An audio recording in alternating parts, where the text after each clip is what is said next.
अगर ये चुनाव जीत गए, मेरे से लिखवा लो एफिडेविट के ऊपर, थोड़े दिन के बाद ममता दीदी जेल में होंगी, तेजस्वी यादव जेल में होगा, स्टैलिन साहब जेल के अंदर होंगे, पिनरई विजयन जेल के अंदर होंगे, उद्धव ठाकरे जेल के अंदर होंगे, जितने विपक्ष के नेता ये सारे जेल के अंदर होंगे। अगर ये चुनाव जीत गए, इन्होंने बीजेपी का एक नेता नहीं छोड़ा। आडवाणी जी की राजनीति खत्म कर दी इन्होंने, मुरली मनोहर जोशी की राजनीति खत्म कर दी, सुमित्रा महाजन की, शिवराज सिंह चौहान जिसने मध्य प्रदेश का चुनाव जीत के दिया, इन लोगों ने, शिवराज सिंह चौहान ने उसको मुख्यमंत्री नहीं बनाया, उसकी राजनीति खत्म कर दी। वसुंधरा राजे की राजनीति खत्म कर दी इन्होंने, खट्टर साहब की राजनीति खत्म कर दी, डॉक्टर रमन सिंह की राजनीति खत्म कर दी। अब अगला किसका नंबर है? योगी आदित्यनाथ। अगर ये चुनाव जीत गए, मेरे से लिखवा लो, 2 महीने के अंदर उत्तर प्रदेश का मुख्यमंत्री बदल देंगे। योगी आदित्यनाथ की राजनीति खत्म करेंगे, उनको भी निपटा देंगे। यही तानाशाही है दोस्तों। 1 नेशन 1 लीडर ये चाहते हैं, एक ही तानाशाह इस देश के अंदर बचेगा, एक ही तानाशाह इस देश के अंदर बचेगा। हमारा देश बहुत महान है, 4000 5000 साल पुराना हमारा देश है। इसके पहले पिछले 4000 साल में कई मौके आए जब इस देश के ऊपर तानाशाहों ने कब्जा करने की कोशिश की, लेकिन हमारे देश के लोगों ने उन तानाशाहों का तख्ता उखाड़ के फेंक दिया। जब जब हमारे देश में ऐसा मौका आया कि तानाशाह ने हमारे देश के ऊपर कब्जा करने की कोशिश की, इस देश की जनता ने उसका तख्ता उखाड़ के फेंक दिया। आज एक तानाशाह इस देश से जनतंत्र खत्म करना चाहता है, आज एक तानाशाह इस देश से लोकशाही खत्म करना चाहता है। मैं पूरे तन मन धन से लड़ रहा हूं, संघर्ष कर रहा हूं उस तानाशाह के खिलाफ। 140 करोड़ लोगों का साथ चाहता हूं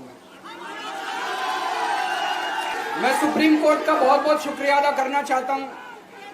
उन्होंने 21 दिन दिए हैं, एक एक दिन में 24 घंटे हैं।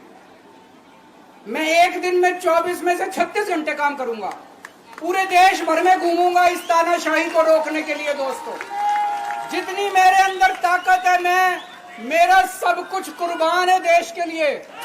मेरा तन मन धन सब कुछ कुर्बान है मेरे देश के लिए।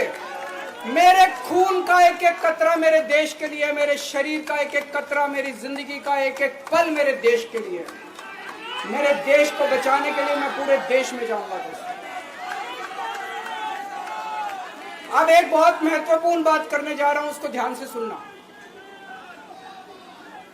ये लोग इंडिया गठबंधन से पूछते हैं आपका प्रधानमंत्री कौन होगा। मैं बीजेपी से पूछता हूं आपका प्रधानमंत्री कौन होगा।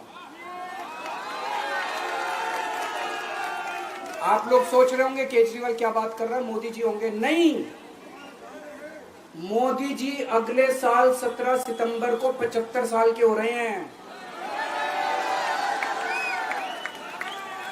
बीजेपी के अंदर मोदी जी ने 2014 में मोदी जी ने खुद ने रूल बनाया था कि बीजेपी के अंदर जो भी 75 साल का होगा उसको रिटायर कर दिया जाएगा। सबसे पहले आडवाणी जी को रिटायर किया गया, उसके बाद मुरली मनोहर जोशी जी को रिटायर किया गया, फिर सुमित्रा महाजन को रिटायर किया गया, फिर यशवंत सिन्हा को रिटायर किया गया। अब मोदी जी अगले साल 17 सितंबर को रिटायर होने वाले हैं। तो मैं बीजेपी से पूछना चाहता हूं आपका प्रधानमंत्री का दावेदार कौन है। दोस्तों, अगले साल 17 सितंबर तक अगर इनकी सरकार बनी, तो उस पर भी आऊंगा मैं।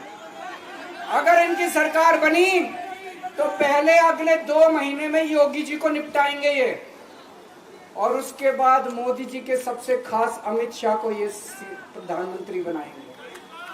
तो मैं लोगों को, देश के लोगों को आगाह करना चाहता हूं, मोदी जी अपने लिए वोट नहीं मांग रहे। मोदी जी अमित शाह को प्रधानमंत्री बनाने के लिए वोट मांग रहे हैं। मैं पूछना चाहता हूं मोदी जी से और अमित शाह जी से, ये मोदी की गारंटी पूरी कौन करेगा? क्या अमित शाह मोदी की गारंटी पूरी करेंगे? जब आप अगर जो वैसे तो मेरे को लगता है मैं भी आऊंगा उसके ऊपर, मुझे नहीं लगता इनकी सरकार बन रही है।